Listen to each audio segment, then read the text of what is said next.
Halo, Assalamualaikum, saya Dr. Lia. Ayo kita nonton video kali ini ya. Komunikasi, ya. Komunikasi itu yang pertama paling penting info konsen dulu. Info konsen ke keluarga yang bawa atau ke anaknya juga, ya. Yang kedua, kita harus benar-benar mendapatkan kepercayaan dari yang kita. Nah, coba aja kita posisikan anak-anak itu walaupun mereka polos, tapi mereka masih bisa mikir kan. Coba aja kalau kita bilang gini, Dek, sakitnya kayak digigit semut. Pas dia merasa sakitnya itu ternyata luar biasa bagi dirinya, percaya gak kira-kira dia selanjutnya? Pasti enggak. Jadi yang paling penting, kita harus jujur, dapatkan kepercayaan dia. Jadi kalau saya yang kita, pasti saya bilang gini, nanti kita akan sebelumnya disuntik terlebih dahulu. Suntiknya biar kamu tidak terasa sakit selanjutnya. Pas suntik pasti sakit. Bisa sakitnya dikit, bisa banyak, tergantung kamu rileks enggaknya. Lalu ajarkan cara rileks. Gimana caranya? Anak kecil itu kan agak susah kita kasih tahu. Ajarkan cara tarik nafas dalam, tutup mulutmu, lalu hembuskan di tiup. Lakukan berkali-kali saat saya suntik ya, gitu. Nanti setelah itu tidak sakit. Kalau sakit kasih tahu dokter. Kalau masih sakit tidak mungkin dokter senang, karena kamu lagi kesakitan. Insya Allah dia percaya, walaupun tetap gak berhasil. Oke. Kemudian kita siapkan alat-alat. Langsung aja, ini anggapnya saya pakai handspoon ya. Jadi tadi kan udah dibahas sama Dr. Isam tentang persiapan sebelum surgical. Bisa tergambar ya. Ini ada penis yang belum digital. Jadi ini ada percutiumnya yang masih melekat di penis ya. Oke. Jadi yang pertama kita lakukan adalah membersihkan lokasinya dulu kan. Dicelupinlah ke daging kan, lalu dibersihkan secara sirkular. Bersih, buang, ya. Karena banyak sekali orang udah benar sirkular, balik lagi dia bersihkan sini, percuma. Nah, kalau ternyata di bagian sini ada yang kita kelewat, ambil lagi kasa satu lagi. Ulangi spiralnya gitu. Nah, kita lakukan selanjutnya adalah apa? Anestesi ya. Anestesi itu ada dua. Yang satu blok. Jadi blok kita secara tegak lurus di jam 12. Oh, kita perlu nggak mempelajari ininya, obatnya? Perlu ya? Oke. Jadi gini, kita menggunakan lidocaine. Saya menyarankan hanya menggunakan lidocaine, ya, tidak menggunakan epinefrin. Tapi kalau menggunakan epinefrin boleh. Saya hanya menyarankan bagusnya lidocaine murni. Tapi kalau menggunakan epinefrin boleh, karena di lapangan biasanya kita menggunakan pH kain. pH kain itu berisi lidocaine dan epinefrin. Kenapa epinefrin tidak boleh kita berikan pada ujung-ujung organ tubuh? Karena apa? Bisa vasokonstriksi, akhirnya terjadi nekrosis tadi kan? Makanya kalau bisa pakai lidocaine. Tapi kalau biasanya di hitanan massal kita menggunakan adrenalin, dia kerja dari lidocaine lebih lama, kemudian dia lebih efektif gitu. Makanya untuk teman-teman yang belajar teori bagusnya lidocaine doang, ya. Kemudian tadi sudah disinggung dosisnya 0,3. Oke? Maaf, dosisnya 3 maksimal 3. Jadi mudahnya ini, ketika kita dapat pasien 20 kilo, kemudian kita hitung berarti dia 60 mg. Satu sekian ampul dari lidocaine, ada nggak? Nah, dia 20 mg per mili dan isinya 2 mili. Satu ini 40 mg. Berarti kalau 60 mg kita menggunakan 1,5. Kamu sedot 1,5. Walau nanti makainya nggak 1,5, sedot aja 1,5. Nah, kemudian kita lakukan anestesi tadi, gitu. Udah kita sedot, anggapnya udah ada lidocaine di sini ya. Saya nggak bahas, maksudnya nggak singgung pH kain. Tapi kalau mau pakai pH kain aman. Sudah saya hitung dosisnya aman, ya. Nah, kemudian anggap 1,5 berarti kan 3 mili ya. 3 mili. Nah, jadi ketika sudah siap anaknya, udah kita edukasi ulang. Ini mau kita suntik ya, kamu mulai tarik nafas, tiup, tarik nafas, tiup, gitu ya. Kedengaran nggak? Kedengaran ya.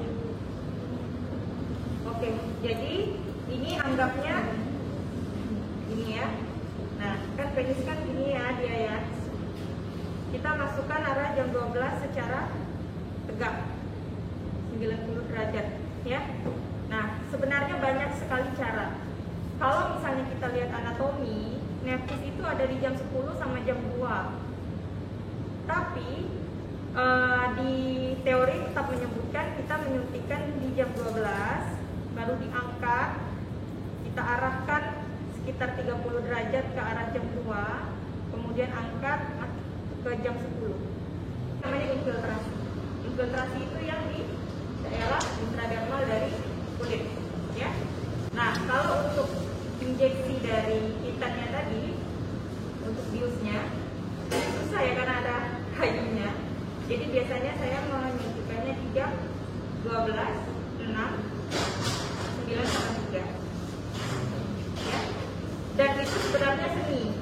Ada yang bilang nyuntikannya dari jam 6 merengkan ke tadi gini ya, 6 merengkan ke sampai sini gitu kan. Kalau saya merasa sakit, maksudnya kemungkinan besar anak kesakitan. Kalau saya sih cuma ambil intradermal sedikit di bagian sini. Anggapnya saya dari sini ya, ini nggak bisa karena ada ini. Nah jadi dari sini ini, jangan lupa aspirasi, pastikan bukan pembuluh darah, suntikan sambil tarik. Jadi yang saya lupa yang dengan jarum sedikit, nggak banyak ke sini. Nah, kemudian di jam 6 juga, jam 3, jam 9. Ingat, ketika kita melakukannya, dilakukan peregangan.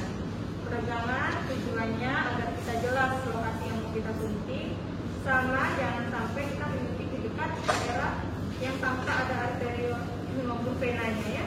Jadi lihat tuh, oh ada pembuluh darah menjalar di situ tuh, agak geser dikit lah, yang aman, yang kira-kira nggak ada pembuluh darah di situ, oke? Nah, kemudian setelah dilakukan anestesi, jangan lupa cara dari anestesi. Setelah anestesi, jangan sampai 2 tangan ya, teman-teman wajib langsung 1 tangan dimasukkan seperti ini, ya. Nggak boleh tuh dari ini ambil ini nggak boleh. Ya, oke, pakai. Kemudian sampai sini ada yang mau saya tahu? Jadi buka ampul, saya merupakan salah satu korban membuka ampul dengan yakinnya. Jadi kalau buka ampul saran saya pakai alas, ya. Ini ampul yang enak, seluruhnya ada tanda lingkaran putih ini, berarti di situ kita boleh ininya mematahkannya. Ada yang cuma titik aja. Nah, kalau titik berarti di bagian situ yang dipatahin gitu ya. Nah, jadi mudahnya kita gini dulu karena kan sebelumnya nih ada cairan di dalamnya. Putar aja gini. Tuh, turun dia cairannya ya. Atau begini. Nah, cara praktisnya. Udah, nggak apa-apa nih. Ampulnya dibuka. Nggak apa-apa dok, udah nggak ada luar sana. Oke. Udah, tinggal patahkan gini. Tuh, patah. Lihat, oke? Kalian balikan gini juga nggak tentu. Nggak pernah belajar fisika ya? Soalnya kalau ilmu fisika apa? Udara itu kan 1 atm kan? Nah, jauh lebih besar daripada tekanan udara di sini. Makanya dia jauh lebih menengah. Karena lubangnya baru. Oke? Ini pelajaran fisika lah.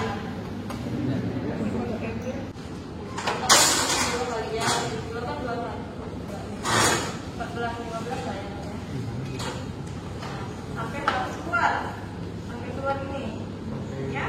Sampai keluar ini biar apa? Biar tidak ada. Oke. Kemudian setelah kita ambil lampunya, kita harus ganti ke needle yang kecil. Saya menggunakan needle 27. Karena yang ini kan anak-anak. Kalau yang kita udah umur anak mah pakai aja. Waktunya kita memastikan apakah dia sudah bekerja belum ini obat anestesinya ya. Coba ditekan, sakit enggak? Enggak dong, dia bilang.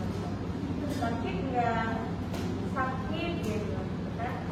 Coba kamu, kalau saya sih gini, coba kamu lihat. Kamu lihat benar nggak kamu benar ngerasa sakit atau terasa? Selanjutnya adalah ketika kita melakukan releasing. Jadi kita harus melepaskan periodium dari gland penis. Ada beberapa yang melekat kuat. Biasa tuh anak-anak kecil yang mandinya itu lama, dia biasanya membantu membuka seperti ini. Nih, kayak gitu. Dibukanya, jadi pas mandi jadi udah bersih, pas hitam tuh enak. Dia udah kebuka. Tapi ada yang enggak. Dia membiarkan. Akhirnya ketika kita melekat banget. Nah, itulah juga salah satu contoh dari limosis. Oke? Nah, ketika melepas ini, inilah yang sering anak-anak nangis juga. Gland itu kan banyak syaratnya. Ketika kita sentuh aja terasa banget. Yang cowok benar? Benar. Nah, jadi tersentuh aja itu akan terasa. Apalagi ketika dia tahu mau hitam, pasti jadi over gitu reaksinya.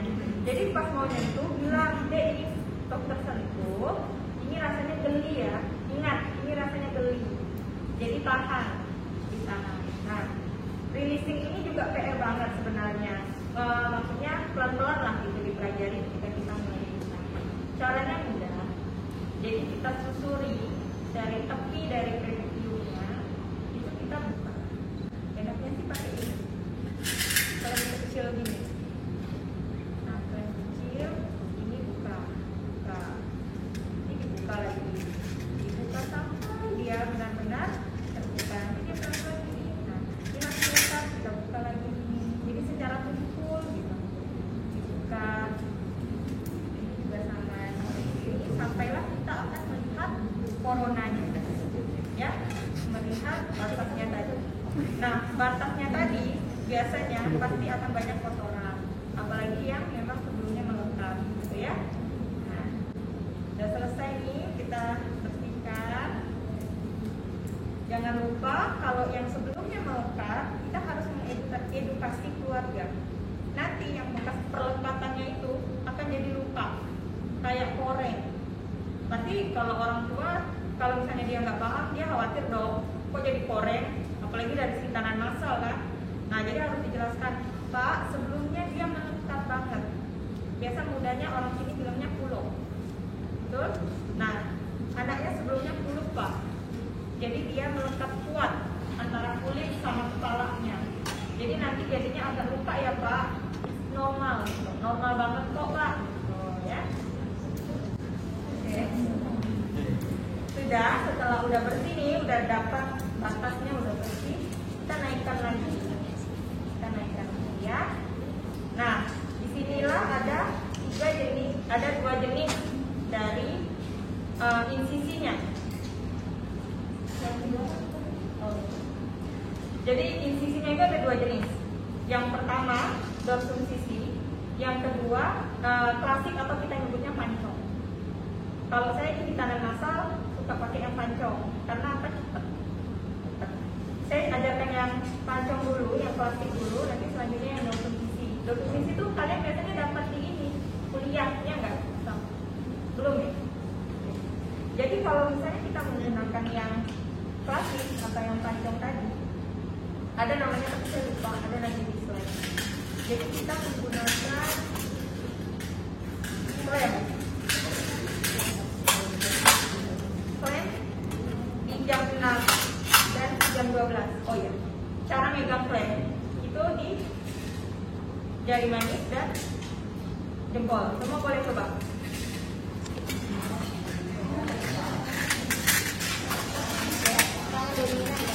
Tangan dominan.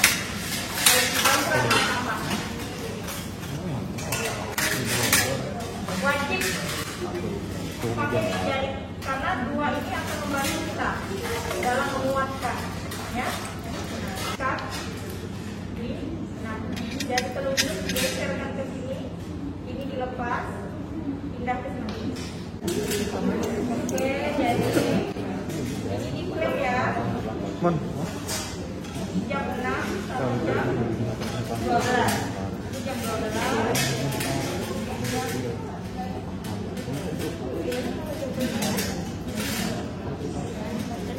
Kalau klaim ini sebenarnya bebas ya, boleh bengkok, boleh yang lurus, boleh aja 6 sama 12 nah seperti ini, gitu ya.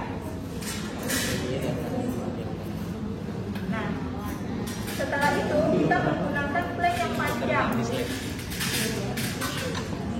Klaim yang panjang.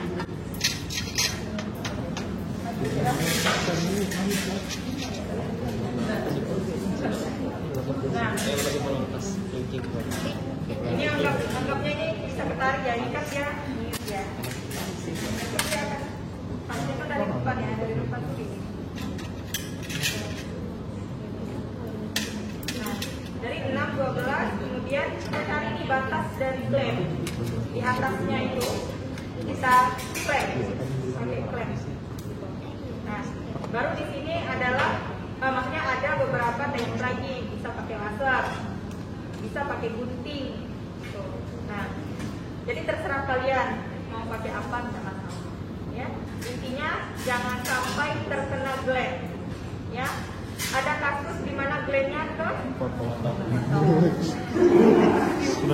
pasti perdarahan.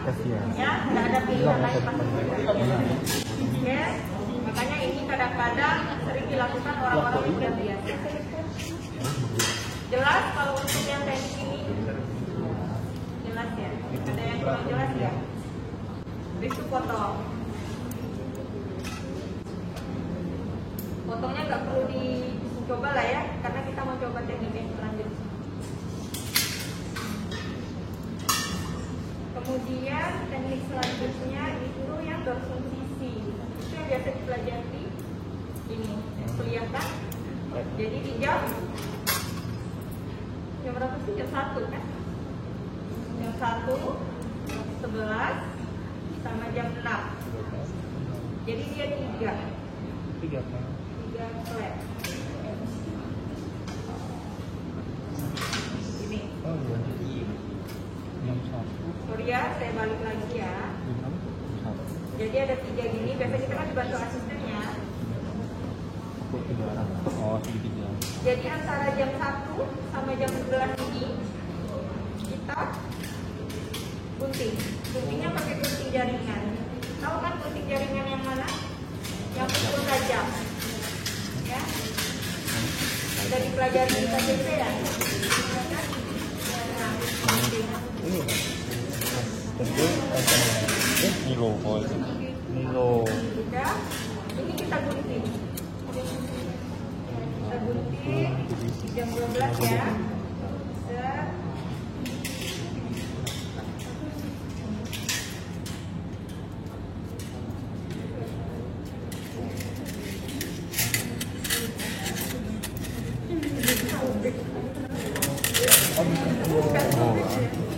Dari jam 12. Kemudian kita ikutkan secara melingkar.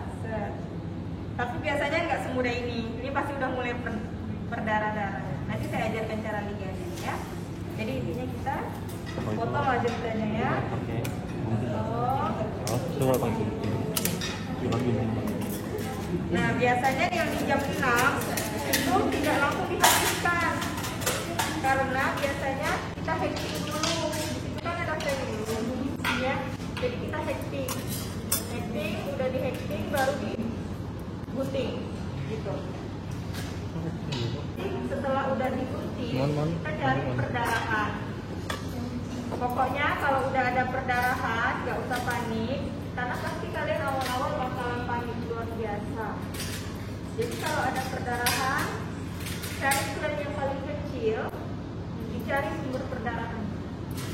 Misalnya nih, ada perdarahan di sini. Ini ada, anggaplah, contoh anggapnya kulit di sini ya, maksudnya bukan batangnya nih ya, kulitnya terus. Nah di sini ada pendarahan keluar gitu kan, kamu klep ujungnya, pegang seperti ini ujungnya, nah dijepit seperti ini. Satu, hilang pendarahan, lepas. Cari lagi pendarahan yang lain.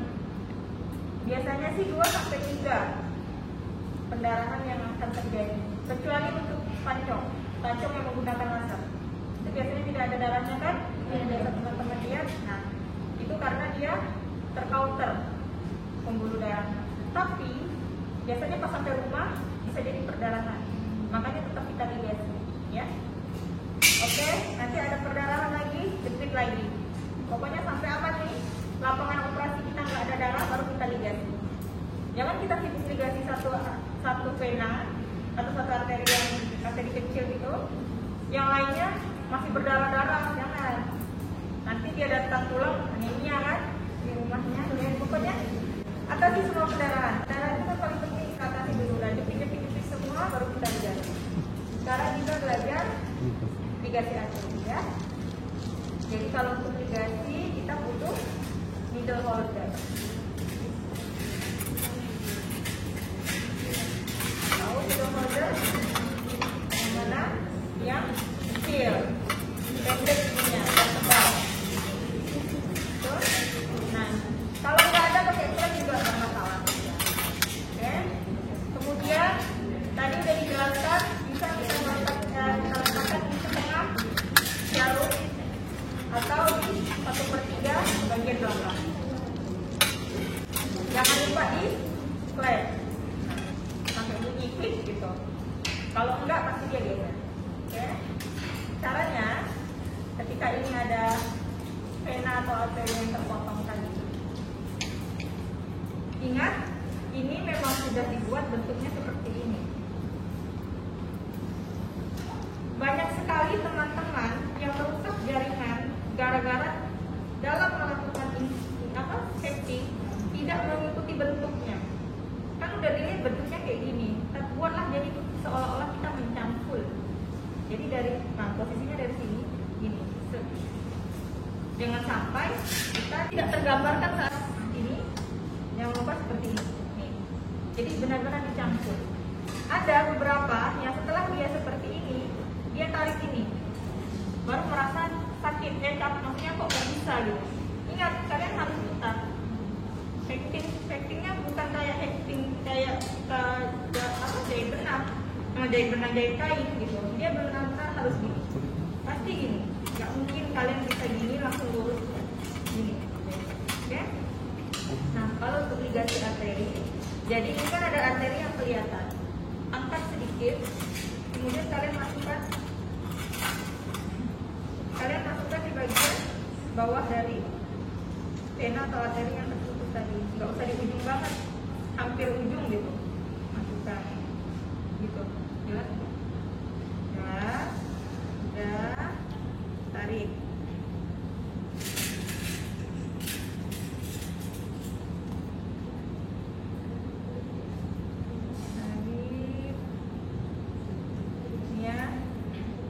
Nah ini kan ada ini disisain kan, kita ikat.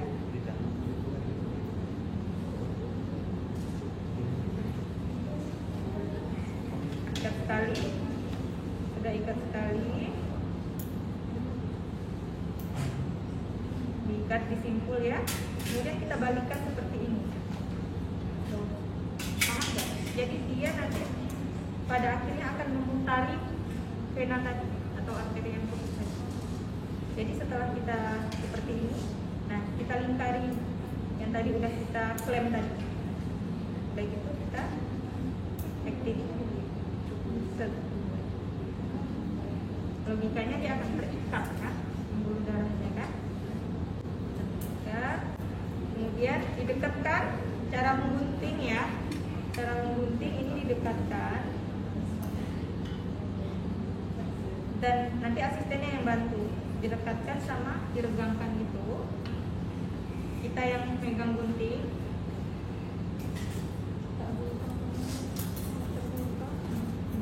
Ini kan anggapnya ada asisten yang megangin ya. Cara menggunting juga harus tahu ya.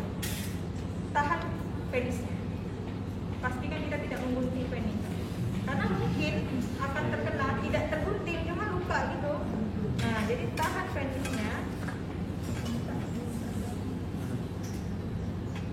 Tahan penisnya ini mudahnya gimana ya? Kelihatan nggak? Kamera ada. Nah, ini penisnya. Jadi ketika mau gunting, saya harus tahu berapa panjang yang mau saya gunting. Jadi harus saya ginikan. Kelihatan nggak? Jadi saya ginikan tuh. Jadi saya tergambar tuh berapa panjangnya. Enggak ya? Maju deh teman-teman. Sengaja ke temannya. Nah ini ketika mau Dia tuh kayak dia ketika kita mau gunting, tahan penisnya.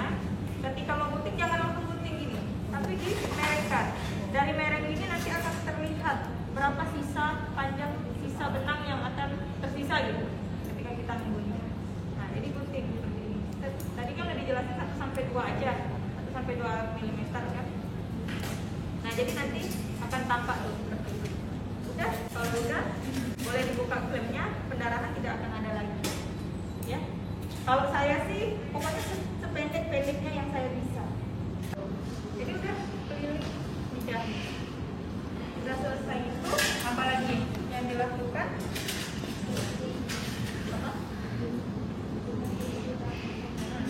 Jadi biasanya saya memperhatikan menggunakan prosedur iodin ya. Ada yang masih kurang melekat gitu, saya tambah hektingnya, nggak apa-apa ya. Jadi semuanya seni aja. Ketika kalian dengan 4 hektingan itu biar bisa rapat semua, jauh lebih bagus kan perlukaan yang kita berikan. Kalau misalnya tapi biar lebih rapat dan yakin, boleh beberapa hektingan tambahan boleh diberikan ya. Setelah itu tadi udah dibersihkan menggunakan prosedur iodin lagi di bagian sekitar. Nah barulah kita melakukan dressing ya. Nah di dressing itu sebenarnya tergantung dari besarnya penis yang kita minta. Kalau saya sih biasanya bikinnya rasa dari kecil ini, pendek ini, baru saya lingkari. Prinsip dari luka adalah dia harus lembab. Biasa saya melembabkannya dengan provision iodin. Nah, kemudian biasanya juga dibantu sama antibiotik topikal. Ada? Nah, topikal ini sebenarnya prinsipnya gini. Ini kan kita kasih nih provision iodin ya. Kita kasih provision iodin. Saya kalau misalnya mau lebih rapi, saya masukkan dalam speed dulu. Nah, jadi nanti saya tinggal arahkan ke sini. Harusnya tidak tersentuh ya. Harusnya tidak tersentuh. Kita menggunakan handphone steril boleh ini, apa namanya? Nah, merapikannya gitu. Jadi kita boleh merapikannya dengan menggunakan handphone yang steril. Tapi kalau untuk ini haram hukumnya bertemu artinya tersentuh gitu haramnya. Jadi yang bagian luar ada provision iodin, kemudian di dalamnya ada topikal antibiotik ya.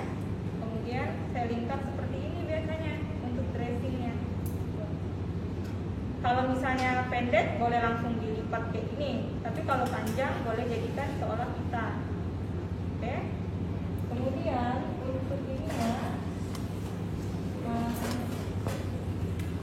fiksasinya, nah saya menggunakan dress. Jadi kalau untuk fiksasi sebenarnya sangat banyak sekali variasinya.